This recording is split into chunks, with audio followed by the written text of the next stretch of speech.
Today, we're going to talk about the 6 foods that can kill you. Okay, now I'm not going to talk about the obvious foods that can kill you, like the refined sugars, the refined carbohydrates, like grains, refined oils, like seed oils. No, I'm going to talk about some other foods that I haven't talked about in the past, and I think you're going to find this quite interesting. So, the first food that can kill you is basically consuming a puffer fish. It's a Japanese delicacy called fugu. Now, these Japanese chefs have to go through special training to have a special license to be able to cook this food correctly because the lethal dose is so tiny. It's like a drop of a pinhead that can actually kill 30 people.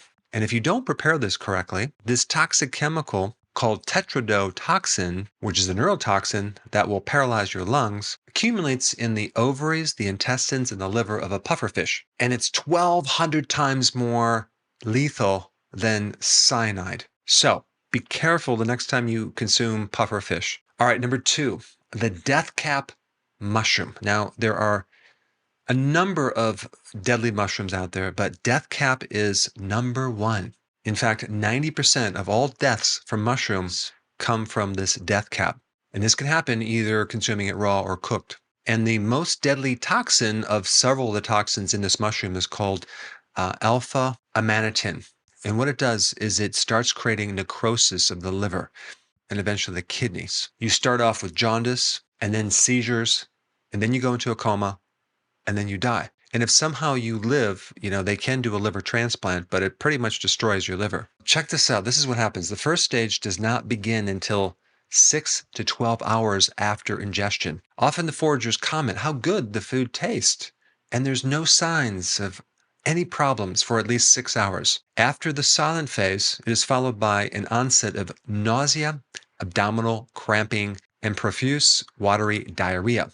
A physical exam may reveal some dried mucosal membranes and even tachycardia, which is higher pulse rate, and even low blood pressure. But after the GI phase, the second stage appears where the patient appears to recover momentarily and the GI symptoms resolve. But ongoing liver damage continues. This stage may last 2 to 3 days and is characterized by higher liver enzymes, higher bilirubin, and liver swelling. In the third stage, both the liver and the kidney function become compromised, and there are more and more laboratory signs of liver damage, and death occurs within 3 to 7 days. Now, this is interesting. There's an antidote that you need to know. There's actually 2 antidotes.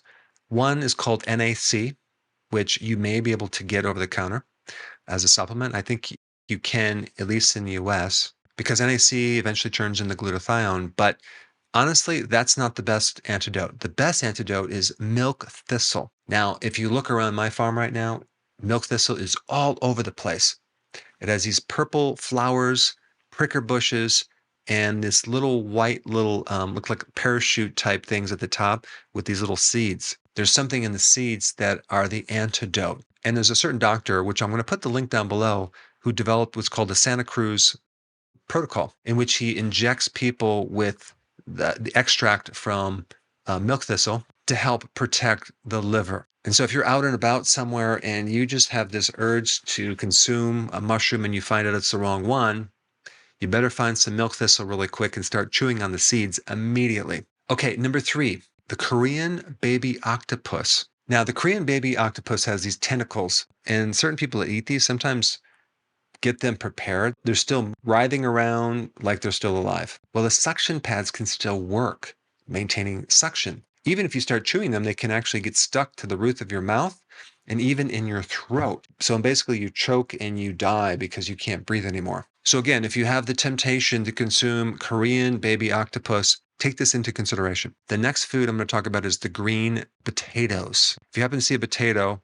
and there's some green stuff on it, don't eat it. It has this toxic compound called solanine, which, by the way, is colorless, and cooking it does not destroy this poison. Between 200 and 400 milligrams can kill an adult, but only 20 to 40 milligrams can kill a child. The next thing I'm going to talk about is consuming raw commercial chicken.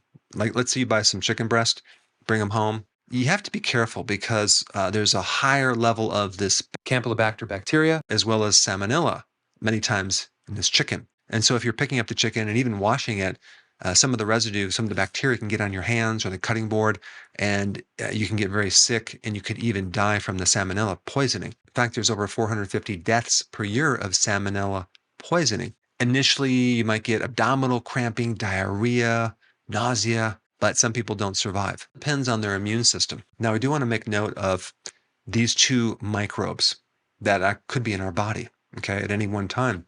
And Campylobacter bacteria many times lives in our body and it doesn't bother us, just like E. coli. It can live in our body and it doesn't bother us. It doesn't irritate us unless we piss it off by taking something to irritate it and make it thrive. And so you have other microbes that help to keep these microbes in check, like lactobacillus.